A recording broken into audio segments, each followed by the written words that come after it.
Hello viewers, আশা করি আপনারা সবাই যে যার জায়গা থেকে ভালো আছেন। আমরা জানি কিভাবে একজন শিক্ষার্থী গণিত পরীক্ষায় তার প্রশ্নের সমাধান কিভাবে লিখবে, কিভাবে উত্তর দেওয়ার চেষ্টা করবে। আমরা এখন সেটা দেখানোর চেষ্টা করছি। মনে করি ৩ নং প্রশ্নের উত্তর সে দিবে, তখন তাকে লিখতে হবে ৩ নং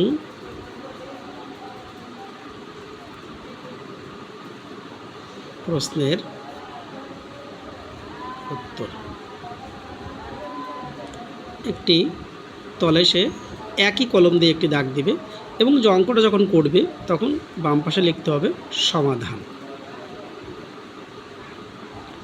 সমাধান লেখার পরে ঠিক এইখান থেকে বরাবর আমি অঙ্ক করা শুরু করব। ঠিক আছে, এমনভাবে আমরা শিখব।